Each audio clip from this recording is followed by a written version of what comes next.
Ndichikutambirai zvekare pano paZerare 263 pano pachake chikuzivisai manews updates ezvinhu zviri kuitika munyika yedu yeZimbabwe. Kana uchiri munyowani pathis YouTube channel yokusubscribe mahara utina on the notification bell so that pandinoramba ndichidzoka neamwe manews updates uchange uchingozvionera panapa uchange uchiona manews updates ezvinhu zviri kuitika munyika yedu yeZimbabwe. Saka ndikuti subscribe and turn on the notification bell.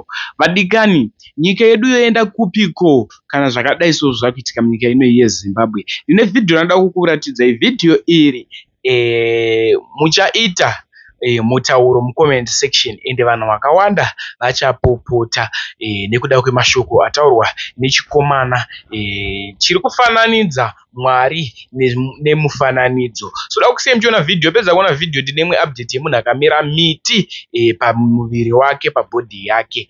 Ndatimboonei first update. Wapedza usaskipe this video. Ndatiwanzei malikes pa this video ndikasike kumhanyira nyaya dzezvinhu zviri kuitika munyika yedu yeZimbabwe. Ndatinzwei.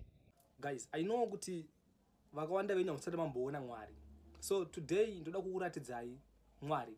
I'm going to show you God today. So this is the divine masculine. Ava ndivo sekuru vedu ava. Ava ndivo mutana wemazera, the ancient of days.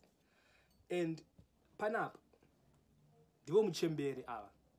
Muchembere tateguru. Okay. And tabva ipapo uyu ndiye mwana wavo uyu. So guys, ndakuratidzai Mwari. And I know kuti mune mubvunzo muri kuti aiwa ko sei uri kuti ava ndivo Mwari ava. Vane muromo asi havataure. Vane mhino but havafemi. Vane maziso but havaoni. Aiwa, ndinobhiliva kuti vanondinzwa, vanondiona ende vanotaura. So I need you guys to explain to me musiyano pakati pechidhori ichi chandati ndiMwari naJehovha Yahweh akagara kumusoro kudenga. Of course ichi tinochiona ichi.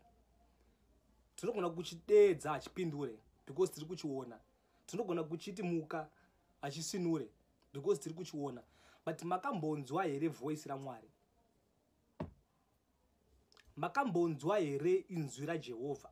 Pamunonamata paya pamunofugama muchiti baba vedu vari kumusoro kudenga, makambonzwa vachipindurawo here?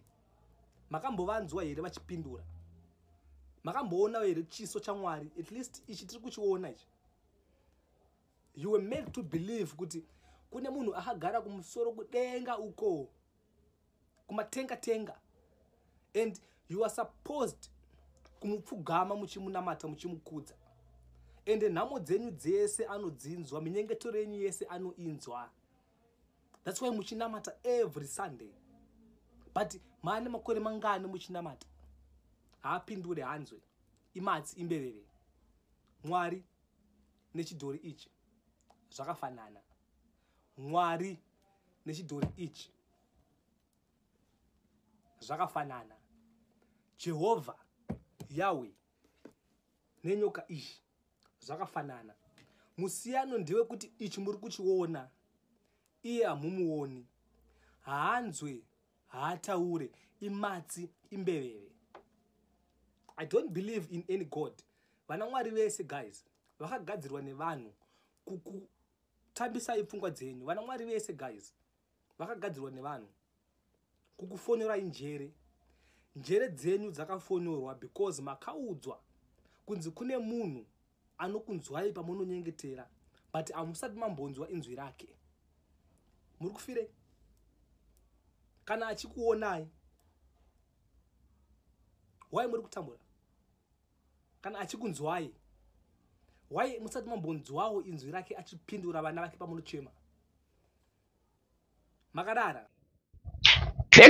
Next update ividhiyo remurume uyo akarara nemukadzi wemunhu. Mutauro waita nyaya yakaiti inini ndakanyeperwa nemukadzi uyu kuti hanzi handisi mukadzi wemunhu, handina kuroorwa. Zvakapa kuti vaviri ava vafambidzane ende murume uyu azopinda pamatambudziko iwo ekuti ari kumera miti pamuviri wake.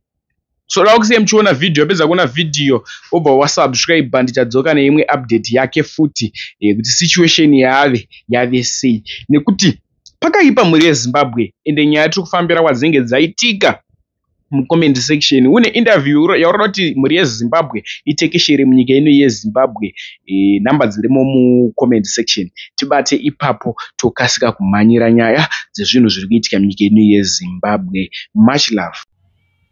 Muruti zvakafamba sei mudhara kuti muzosangana nedambudziko rakadai? Rakabuda mukuburikidza nekudanana kwandakaita nemukadzi weumwe murume wekuMalawi.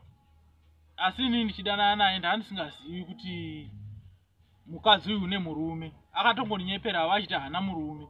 Asi ndichidanana naye ndiri pakudanana naye murume wake akazobva auya sezvo aiva driver wepatraka. Ndobva auya andiona ndinaye mukadzi wake ndobva angonditi hano uchazviona. Saka kubva apa akataura izvo ndakatanga kunzwa kuvava ndichikwenya. Pandakazoti ndararawo ndiri mumba mangu ndichipepuka ndakapepuka muviri wangu wadai. Saka ndizive kuti chii chiri kuitika. Pakaipa. Zvese zvamunoona veshe. Ndakatongogara ndina neplan yekuti ndizive kuti ndoita sei.